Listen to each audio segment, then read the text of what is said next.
Hello friends, this is Akshay Gupta और आज की वीडियो में हम लोग डिस्कस करने वाले हैं कि कैसे थोड़ा सा पढ़कर ही हम लोग मैथ्स में अच्छे नंबर स्कोर कर सकते हैं।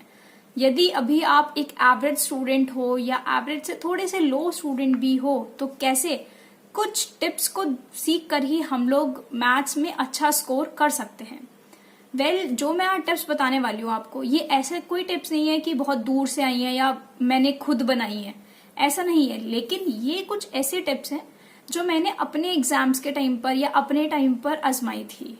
ओके, और ये सारी जो टिप्स हैं वो आप लोग को भी पता है, लेकिन क्या होता है ना, हम लोग उसको इग्नोर करके चलते हैं कि ये वाली बात तो हमें पता है बट फॉलो नहीं करते हैं। जैसे क्वेश्चन आता है कि सबसे पहले प्रॉब्लम कहाँ पर आ रही है, क्यों हमारे नंबर मैथ्स में अच्छे नहीं आ पा रहे हैं।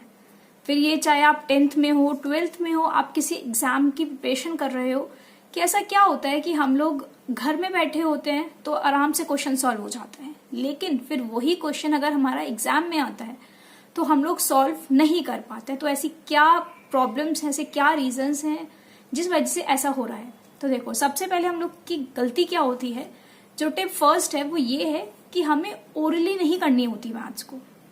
जब मैं पढ़ रही थी तो मैंने क्या किया था कि ठीक है, एक क्वेश्चन आया, क्वेश्चन की इक्वेशन लिखकर फिर देख लिया कि अच्छा ये इधर जाएगा प्लस होगा, इधर जाके माइनस होगा, यहाँ पर इसका इंटीग्रेशन कर लेना है, डिफ्रेंसिएशन कर लेना है, यहाँ पर इसमें लिमिट ले लेनी है, लॉगरिथम ले लेना है, लॉग ले लेना है। तो ये सब करना था, या फिर ये ले लेना था कि इसमें सरफेस एरिया ऑफ क्यूबॉइड लगेगा, क्यूब लगेगा। मतलब केवल हमने ओरली इसको एक एक बार देख लिया, लेकिन फिर जब वही क्वेश्चन सेम क्वेश्चन एग्जाम में आया तो नहीं कर पाए हम लोग सॉल्व, क्योंकि हमें वहां पर जाकर समझ ही नहीं आता कि कैसे, कि कहाँ पे किसको प्लस ले जाना था, किसको माइनस ले जाना था, कब हमें इंटीग्रेशन करना था और कब हमें डिफ्रेंसिएशन करना था। तो सबसे पहले यह है कि आपको मैथ्स ओरली बिल्कुल नहीं करनी है, क्योंकि मैथ्स ओरल सब्जेक्ट है ही नहीं, मैथ्स तो आपको लिख कर करना है। दूसरा इसी से रिलेटेड आता है कि आपको प्रैक्टिस करनी है, जितनी ज्यादा से ज्यादा हो सके मैथ्स की प्रैक्टिस करो। बिकॉज ऐसा होता है कि सेम क्वेश्चन होता है, टीचर कहीं से बनाता थोड़ा ना है क्वेश्चन, टीचर क्या करता है उसी क्वेश्चन को थोड़ा सा घुमा देगा। 12th की अगर मैं स्टूडेंट्स की बात करूं तो इंटीग्रेशन के साइन में अपर लिमिट लोअर लिमिट वो चेंज कर देंगे डेफिनेट इंटीग्रल्स में, क्वेश्चन सेम रहेगा, लिमिट चेंज कर देंगे और हमसे क्वेश्चन नहीं हो पाएगा सॉल्व। या फिर वो डबल इंटीग्रेशन दे देंगे, ट्रिपल इंटीग्रेशन दे देंगे और हम वहीं फंस कर रह जाएंगे। क्यों? क्योंकि हम लोगों ने प्रैक्टिस नहीं करी है।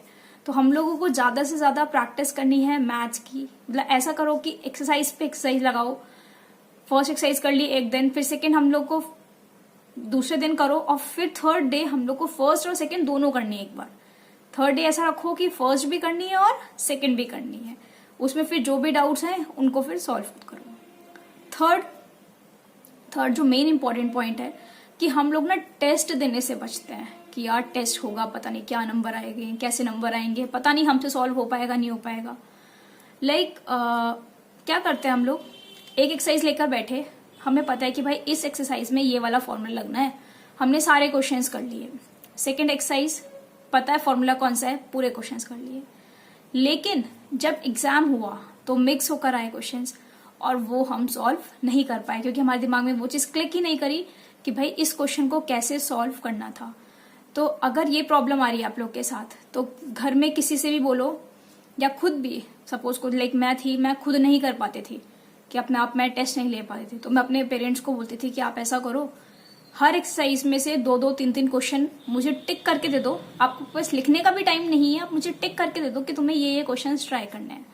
तो फिर मैं उन्हीं क्वेश्चन को ट्राई करूंगी, तो दिमाग में थोड़ा वो ना क्वेश्चंस पजल होकर आएंगे, एकदम मिक्स होकर आएंगे, तो दिमाग घूमेगा, या दिमाग में हम लोग जोर डालेंगे कि यार इस क्वेश्चन को कैसे सॉल्व करना था। ठीक है, तो ये होगा थर्ड टिप कि हमें टेस्ट देते रहना है, ऐसा ना हो कि हम लोग टेस्ट ही ना दें। ठीक है, उसके बाद हम लोग को बेसिक सीखना है। अगर मैं आपसे 12th के स्टूडेंट्स की बात करूं, इंटीग्रेशन में होता है इंटीग्रेशन x dx, तो पता है हमें फॉर्मूला क्या होता है कि भाई x की पावर में 1 है तो 1 + 1, अपॉन में भी 1 + 1 हो जाएगा, मतलब हो जाएगा x²/2। तो हमें बेसिक चीजें सीखनी है, ऐसा ना हो कि डायरेक्ट आप क्वेश्चंस पर जाओ, है ना। पहले बेसिक समझो, बेसिक से रिलेट करो, लाइक प्लस कब करते हैं, माइनस कब करते हैं, इंटीग्रेशन का साइन ही हम लोग कब लेते हैं। लाइक कुछ क्वेश्चंस होते हैं ना, फिजिक्स में कुछ क्वेश्चंस होते हैं, आप कंटिन्यू चल रहे हो और फिर आपको साइन लेना है इंटीग्रेशन का। मैथ्स में भी ऐसा ही होता है। तो हमें ये सीखना है कि बेसिक क्या है। ओके, फिर पांचवा होता है हमें मैथ्स को ना अपने आसपास की चीजों से लिंक करते चलना है। जैसे अगर मैं एग्जांपल दूं आपको, अगर आपको सीखना है कि भाई क्यूबॉइड क्या होता है या सरफेस एरिया ऑफ क्यूबॉइड निकालते कैसे हैं, जब तक आपको क्यूबॉइड की शक्ल आपके आंखों के सामने नहीं होगी तब तक आप क्यूबॉइड को अपने दिमाग में इमेजिन नहीं कर सकते, है ना। लाइक आप एक बुक ले लो, सपोज करो एक बुक है और बुक में आप लगाओ कि भाई अच्छा ये ऊपर वाला सरफेस है, ये नीचे वाला सरफेस है, ये साइड के सरफेसेस हो गए और ये आगे पीछे के सरफेसेस हो गए। तो इसका एरिया, इसमें लेंथ ये है, ब्रेथ ये है, हाइट ये है। आप जब चीजों को देखोगे तो आपके दिमाग पे वो ज्यादा अच्छी तरह से स्टोर हो पाएंगी और लंबे टाइम तक स्टोर हो पाएंगी।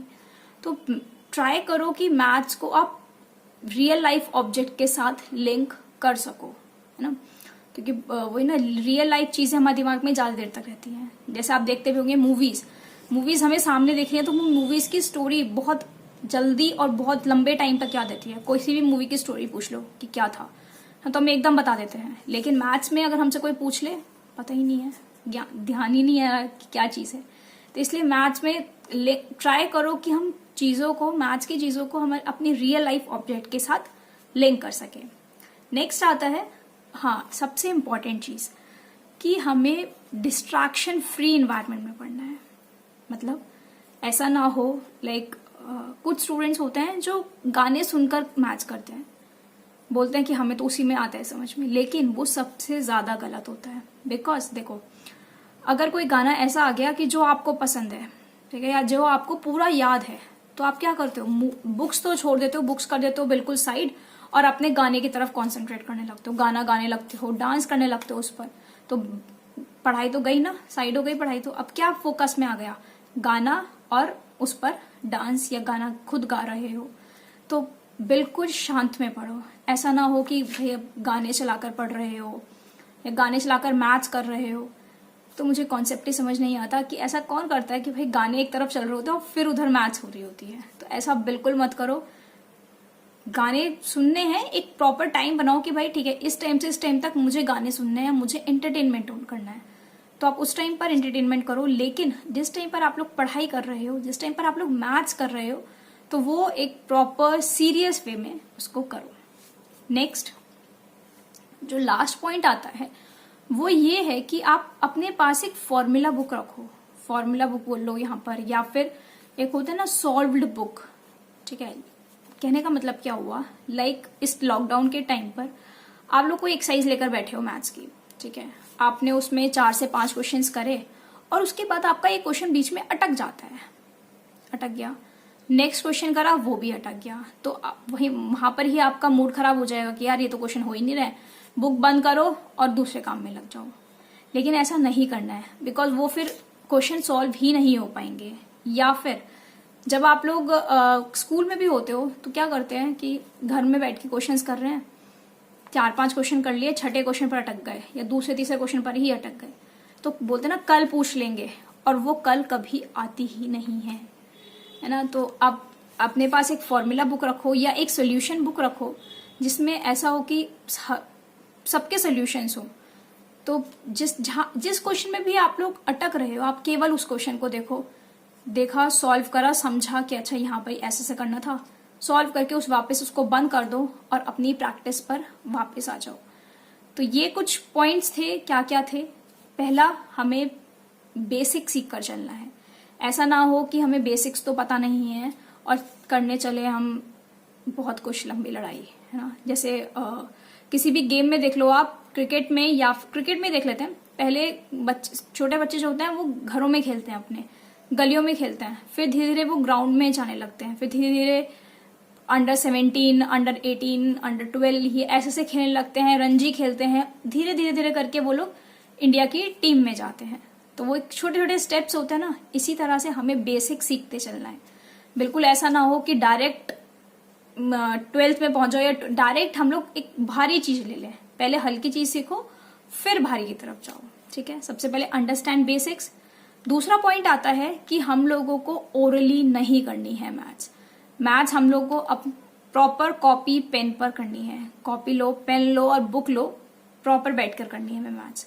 ठीक है। नेक्स्ट पॉइंट आता है कि टेस्ट हमें देते रहना है। ऐसा ना हो कि बिना टेस्ट के आप लोग एग्जाम में चले जाओ, बिकॉज लाइक अभी 12th का पता चल जाएगा कि क्या होने वाला है, एग्जाम्स होंगे नहीं होंगे, जो भी है टेस्ट देते रहो, ताकि इन फ्यूचर भी या फिर अब जो भी स्टूडेंट्स इस वीडियो को देख रहे होंगे, टेस्ट देते रहना ताकि एग्जाम में कोई दिक्कत ना आए। ओके। नेक्स्ट है हमें प्रैक्टिस करनी है, जितनी ज्यादा से ज्यादा हो सके हमें प्रैक्टिस करनी है और टेस्ट देना है। ये दो मेन चीज है।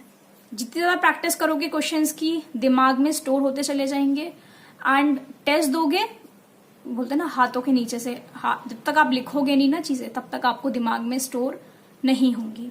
5वां, मैथ्स को लिंक करो अपने रियल लाइफ ऑब्जेक्ट के साथ। 6वां, डिस्ट्रैक्शन फ्री इन्वायरमेंट में पढ़ो। और 7वां, एक फॉर्मूला बुक रखो अपने साथ, यस बोलता जाए सोल्यूशन बुक रखो अपने साथ, कि जहां पर भी प्रॉब्लम आए वहां पर उस क्वेश्चन को सॉल्व करके हम लोग देख लें। ओके। तो ये कुछ 7 टिप्स हैं जो आप लोग अप्लाई कर सकते हैं अपनी मैथ्स की स्टडी में। तो अप्लाई करिए और फिर कमेंट सेक्शन में कमेंट करके बताइएगा कि कितना आप लोग स्कोर कर पाए। Okay. So thank you guys.